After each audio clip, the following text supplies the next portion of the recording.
जय हिंद दोस्तों, स्वागत है आपका इस YouTube चैनल परफेक्ट प्रैक्टिस पर।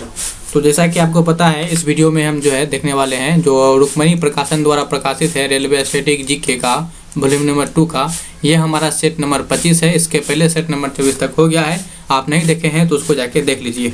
चलिए हम इस वीडियो को शुरू करते हैं, लेकिन शुरू करने से पहले यदि आपने परफेक्ट प्रैक्टिस को जो है सब्सक्राइब नहीं किया तो सब्सक्राइब करके जो है घंटी बजा दीजिए और दोस्तों के साथ शेयर करके जल्दी से सबको बुला लीजिए। तो चलिए हम जो है शुरू करते हैं अपना क्वेश्चन से। और हमारा जो है आज का पहला क्वेश्चन है कि यूनिसेफ की स्थापना किस वर्ष हुई थी। तो यूनिसेफ की स्थापना बताना है कि कब हुई थी। ठीक है, तो यदि हम यूनिसेफ की स्थापना की बात करें तो इसकी स्थापना जो हुआ था 1946 में हुआ था। कब हुआ था? 1946 में। यहाँ आप यूनिसेफ का लोगो देख सकते हैं। ठीक है, और साथ ही जो है यहाँ पे बाकी सारा जो है यहाँ पे जैसे कि 1948 है तो 1948 में जो है आपका WHO का स्थापना हुआ था। और जो 1949 है इसमें जो है आपका IBRD का स्थापना हुआ था। वहीं 1945 में जो है आपका जो IMF है तो IMF का स्थापना जो है 1950 में हुआ था। 1946 में जो है ये तो यूनिसेफ का स्थापना हुआ ही था। साथ ही जो यूनेस्को जिसको बोलते हैं यूनेस्को का स्थापना भी जो है 1946 में हुआ था। और जो आपका FAO है यानी कि कृषि और खाद्य जो उत्पादन वाला संस्थान है इसकी जो है स्थापना भी जो है 1946 में हुआ था। यदि हम यूनिसेफ की थोड़ा चर्चा कर लेते हैं, क्योंकि यूनिसेफ पे यदि पूछा है तो कर लीजिए। यूनिसेफ का पहली बात तो आपको फुल फॉर्म याद होना चाहिए। इसका फुल फॉर्म क्या होता है? The United Nations children's fund. ठीक है, क्या होता है? The United Nations children fund इसका फुल फॉर्म होता है। और इसका ये स्थापना जो है, इसकी स्थापना की बात करें तो ये संयुक्त राष्ट्र महासभा के द्वारा किया गया था। 11 दिसंबर 1946 को किया गया था। कब किया गया था? 11 दिसंबर 1946 को किया गया था। और जबकि जो है 1953 में जो है यूनिसेफ जो है ये संयुक्त राष्ट्र का जो है अस्थायी सदस्य बना था। और इसकी मुख्यालय जो है वो न्यूयॉर्क में है, जो कि संयुक्त राज्य अमेरिका में है। ठीक है, और इसके संस्थापक जो है वो लुडविग रेचमैन है। कौन है? लुडविग रेचमैन है। और ये लुडविग रेचमैन है जो ये उस समय क्या थे, जो संयुक्त राष्ट्र महासभा का ये पहला अध्यक्ष थे। ठीक है, तो इसी को संस्थापक के रूप में जानते हैं। हालांकि जो है महासभा द्वारा इनकी स्थापना किया गया था। ठीक है, तो क्वेश्चन नेक्स्ट है हमारा। सचिन तेंदुलकर ने अपने डैश मैच में अपनी पहला एक दिवसीय अंतर्राष्ट्रीय शतक बनाया था। तो आपको बताना है कि सचिन तेंदुलकर ने कौन सा जो है मैच में अपना एक दिवसीय अंतर्राष्ट्रीय जो है शतक बनाया था। तो ये क्या हो जाएगा? तो ये जो हमारा जो 78वां था उसमें किए थे। ठीक है, यदि सचिन तेंदुलकर की बात करें तो इससे जुड़े बहुत सारे क्वेश्चन बनते हैं जिसको कि हमें देख लेना है। सबसे पहली बात यहाँ देख लीजिए, सचिन तेंदुलकर का एक ऑटोबायोग्राफी है जिसका नाम क्या है? प्लेइंग इट माई वे। ठीक है, ये क्या है? सचिन तेंदुलकर का एक ऑटोग्राफी है, बायोग्राफी है। ठीक है, तो इसके लेखक जो है वो सचिन तेंदुलकर खुद हैं और जो है आपका बुढ़िया मजूमदार भी इनके लेखक हैं। तो इनके दो लेखक हैं, याद रखेंगे। आपसे एग्जाम में पूछे जाते हैं कि जो सचिन तेंदुलकर का प्लेइंग इट माई वे पुस्तक है, ऑटोग्राफी है, इसके लेखक कौन है? उसमें से जो है इसको हटा देते हैं, सचिन तेंदुलकर को। ठीक है, तो बढ़िया मजूमदार याद रखेंगे। और इसको जो है कई सारे जो है पुरस्कार मिल चुके हैं, जैसे कि इनको भारत रत्न भी मिल चुका है। ठीक है, और भारत रत्न जो है से सम्मानित होने वाले ये जो है पहले खिलाड़ी हैं, जो कि सबसे पहले खिलाड़ी भी हैं और सबसे कम उम्र में मिलने वाले व्यक्ति भी सचिन तेंदुलकर ही जी है, जिनको कि आपका भारत रत्न मिला है। साथ ही इनको जो है आपका राजीव गांधी खेल रत्न पुरस्कार भी मिला है। और राजीव गांधी खेल रत्न पुरस्कार पाने वाले ये पहले क्रिकेटर खिलाड़ी बने हैं। ठीक है, पहले क्रिकेटर खिलाड़ी। तो ये भी क्वेश्चन ध्यान रखिए। और इसको पद्म विभूषण भी पुरस्कार मिल चुका है। ठीक है, पद्म विभूषण जो होता है ये पद्म पुरस्कार का सबसे सर्वश्रेष्ठ पुरस्कार होता है। ठीक है, तो ये आप याद रखेंगे। क्वेश्चन हमारा है कि कंप्यूटर शब्दावली में निबल को डैश भी कहा जाता है। तो यहाँ पे जो कंप्यूटर शब्द में जो निबल होता है इसका मतलब क्या होता है ये बताना। देखिए, निबल की बात करें तो पहले आप थोड़ा सा समझ लीजिए, फिर इसका आंसर दीजिएगा, तब जाके अच्छा रहेगा। देखिए, हमारे पास जो बाइनरी नंबर होता है तो हम 0 और 1 को जो होते हैं बाइनरी नंबर कहते हैं। उसी तरह से जो हमारे पास 3 शब्द होता है, 3 शब्दों को आपको याद रखना है, एक बीट और निबल और बाइट। ठीक है, क्या बोले? बीट निबल बाइट, क्रम में याद रखेंगे। Bit nibble byte, bit nibble byte. Bit जो होता है सबसे छोटा होता है, निबल उससे बड़ा होता है, और जो बाइट होता है ये सबसे बड़ा होता है। ठीक है, तो जो आपका एक बीट होता है वो 0 या 1 को ही एक बीट कहते हैं। जो आपका एक निबल होता है ये 4 बीट के बराबर होता है। और वहीं जो है आपका 8 बीट मिल के जो है एक बाइट बनाता है। यदि 8 बीट मिल के एक बाइट बना रहा है तो कितना निबल मिल के बनाएगा? तो 2 निबल जो होता है 1 बाइट के बराबर होता है। यदि 2 निबल 1 बाइट के बराबर है तो 1 निबल क्या हो गया, आधा बाइट के बराबर होगा, है ना। तो यहाँ पे जो है आपसे पूछा है ऑप्शन क्या है, यहाँ देख लीजिए कि आधा बीट के बराबर, नहीं आधा बीट नहीं, जबकि निबल जो होता है वो 4 बीट के बराबर होता है। कितने बीट के बराबर होता है, 4 बीट के बराबर जो होता है वो निबल होता है।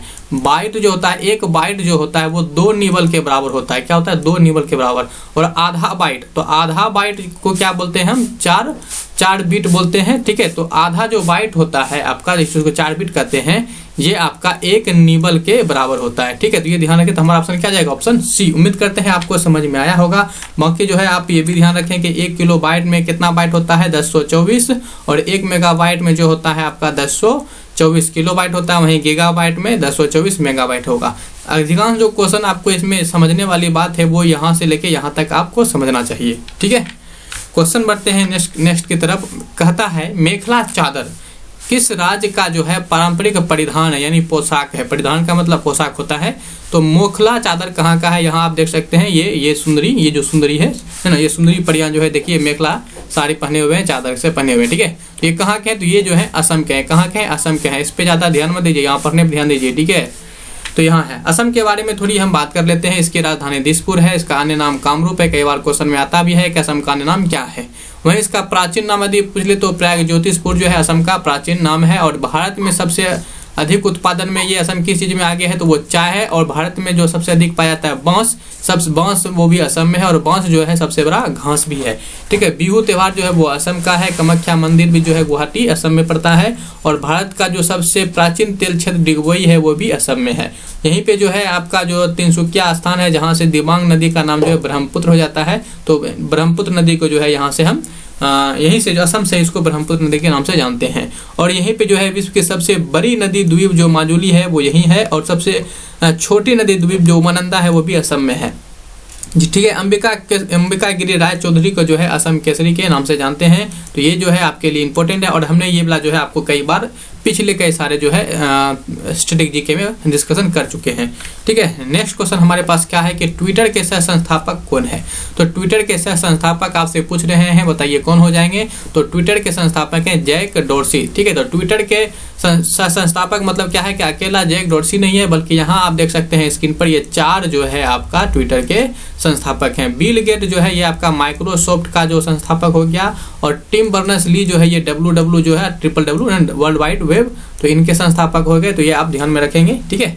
बढ़ते हैं नेक्स्ट क्वेश्चन की तरफ। क्वेश्चन हमारा क्या है कि कौन सा विटामिन जल में घुलनशील है। तो जल में घुलनशील विटामिन बताना है। तो देखिए दोस्तों, जल में घुलनशील जो विटामिन होता है वो बी और सी होता है, बी और सी होता है, ठीक है। तो बी और सी होता है, तो ऑप्शन हमारा सी है केवल, तो सी हमारा आंसर हो जाएगा, ठीक है। विटामिन सी होता है। विटामिन सी को जो होता है इसमें स्कर्वी, ठीक है, स्कर्वी रोग होता है। विटामिन सी की कमी से क्या होता है, स्कर्वी रोग होता है, ठीक है। और जो है आपका विटामिन सी की खोज वो किसने किया था, होलकट ने किया था। किसने किया था, होलकट ने विटामिन सी की खोज होलकट ने किए थे, ठीक है। तो ये आप ध्यान रखिए। और विटामिन जो आपका ये बचता है KEDA, ठीक है। आप ऐसे ट्रिक से याद रखें, कीड़ा, ठीक है। तो कीड़ा करके याद रख सकते हैं। कीड़ा ये जो होता है ये आपका वसा में घुलनशील होता है। किस में होता है, वसा में घुलनशील होता है, जल में घुलनशील नहीं होता है। बी और सी जल में घुलनशील होता है, ठीक है। तो ध्यान रखिए। और विटामिन सी जो है हमारे शरीर में जमा नहीं रहता है, ठीक है। नेक्स्ट क्वेश्चन हमारे पास क्या है कि निम्नलिखित में से कौन सा मंदिर चोल साम्राज्य का एक उदाहरण है। तो यहाँ पे वैसा मंदिर का बताना है जो कि चोल साम्राज्य का उदाहरण है। तो यहाँ पे यदि इस मंदिर को आप पहचान रहे हैं तो आप आंसर दे देंगे, नहीं तो पता नहीं। तो आंसर क्या हो जाएगा इसका, जो आपका एरातेश्वर मंदिर है, इसको क्या बोलते हैं, एरातेश्वर मंदिर। तो एरातेश्वर मंदिर जो है ये चोल साम्राज्य का एक उदाहरण है। यदि हम थोड़ा सा एरातेश्वर मंदिर की बात करें तो एरातेश्वर मंदिर जो है पहली बात तो ये कि द्राविड़ वास्तुकला का एक हिंदू मंदिर है, ठीक है। तो द्राविड़ वास्तुकला के लिए प्रसिद्ध है ये एरातेश्वर मंदिर। ये आप ये पॉइंट का आपको ध्यान में रखना है। और ये आपका पड़ता है दक्षिण भारत की जो तमिलनाडु है, तमिलनाडु में पड़ता है, ठीक है। इसको जो है बनाए थे राजा राज चोल द्वितीय द्वारा ये बनाया गया था, ठीक है। और ये जो है यूनेस्को के विश्व धरोहर सूची में भी शामिल है। इसके साथ जो तंजावुर बृहदेश्वर मंदिर है ये भी शामिल है। और जो आपका गंगे कोंडा चोलामपुरम है तो ये भी जो है जो आपका गंगाई कोंडा चोलामपुरेश्वर मंदिर है ये भी जो है यूनेस्को में शामिल है। लेकिन आपको ये ध्यान रखना है ये भी मंदिर क्या है यहाँ पे शामिल है, ठीक है। तो बढ़ते हैं नेक्स्ट क्वेश्चन की तरफ। उम्मीद करते हैं आपको समझ में आ रहा है। वीडियो को जो है पूरा देखिएगा, ठीक है, ध्यान रखिए। देखिए इसके पहले हमने महामास्टर वीडियो लाए थे, लेकिन उसमें जो है आप लोगों को सभी का रिस्पांस ठीक नहीं रहा, इसलिए हमने सिंगल बनाया। और सिंगल में हम ज़्यादा एक्सप्लेनेशन भी करने में आसानी होता है, मतलब अच्छा से कर सकते हैं। भारतीय संविधान की भारतीय संविधान की 6ठी अनुसूची में शामिल है। तो भारतीय संविधान की 6ठी अनुसूची में क्या शामिल है, मतलब किस राज्य को जो है यहाँ पे शामिल क्या किया है ये बताना है। ठीक है, तो यहाँ पे जो है क्या हो जाएगा, मिजोरम हो जाएगा। देखिए इसमें जो है 6ठी अनुसूची में जो है आपका यहाँ पे कौन है, वो आप ऐसे याद रखिए ATMM, ATMM। ठीक है, एम का मतलब क्या हो गया, मिजोरम हो गया। ठीक है, यहाँ पे जो आप टोटल जो है हमारे पास 12 अनुसूचियां हैं, 12 अनुसूचियां, जिसमें से कि आपका 6ठा अनुसूची से भी क्वेश्चन पूछा था। ठीक है, इसमें कौन आता है, असम, मेघालय, त्रिपुरा और मिजोरम, ये 4 राज्य आता है। इसी को हमने कहा कि आप ATM के नाम से याद रखिए, ATM, और यहाँ पे M मतलब डबल M रखना है, ATM। ठीक है, तो ये 4 राज्य होते हैं यहाँ पे आते हैं। असम हो गया, A से असम हो गया, T से त्रिपुरा हो गया, M से मेघालय और मिजोरम हो गया। तो ये आते हैं। पहला 12 को आप स्क्रीन पर देख सकते हैं, हालांकि हम बता देते हैं। तो पहला अनुसूची जो है वो संघ और राज्य के क्षेत्र का चर्चा करता है, और दूसरा अनुसूची वेतन का, तीसरा जो है शपथ का चर्चा करता है। वहीं चौथा अनुसूची जो है जो आपका राज्य है और केंद्र शासित प्रदेश में है उसकी जनसंख्या के अनुपात से जो है ना राज्यसभा में प्रतिनिधित्व का प्रदान की बात करता है। 5वां अनुसूची में जो है आपका जो अनुसूचित क्षेत्र है या जनजातीय क्षेत्र है उसके प्रशासन और नियंत्रण से संबंधित है। और 7वीं अनुसूची काफी इंपोर्टेंट है, समवर्ती संघ और संघ सूची और समवर्ती सूची और राज्य सूची के बारे में बताता है। 8वीं में जो है ये 8वीं अनुसूची जो है ये भाषा से संबंधित, इसमें कि कुल 22 भाषा है। मूल में जो था 14 भाषाएं था, लेकिन वर्तमान में 22 भाषाओं को शामिल किया गया है। 9वीं अनुसूची जो है भूमि सुधार से संबंधित है। 10वीं अनुसूची दल बदल कानून विरोधी से संबंधित है। और 11वीं अनुसूची जो है वो पंचायती राज से है। 12वीं जो है यहाँ पे नीचे में कट गया होगा आपके लिए, तो यहाँ पे ये जो है आपका 12वीं अनुसूची वो नगर पालिका से है। ठीक है, तो आप इतना ध्यान रखेंगे। उम्मीद करते हैं आपको अच्छा लग रहा होगा और आप इसको जो है पूरा देखिए। स्टैटिक जी के देख रहे हैं, केवल क्वेश्चन करने से नहीं होगा भाई जी, है ना। आपको क्या करना, रिवीजन करना है। तो हमें जो सब याद है, जो क्वेश्चन देख रहे हैं उसके आसपास जो याद है उसको रिवीजन कर लेते हैं। उसके लिए तो आप यहाँ आए हैं।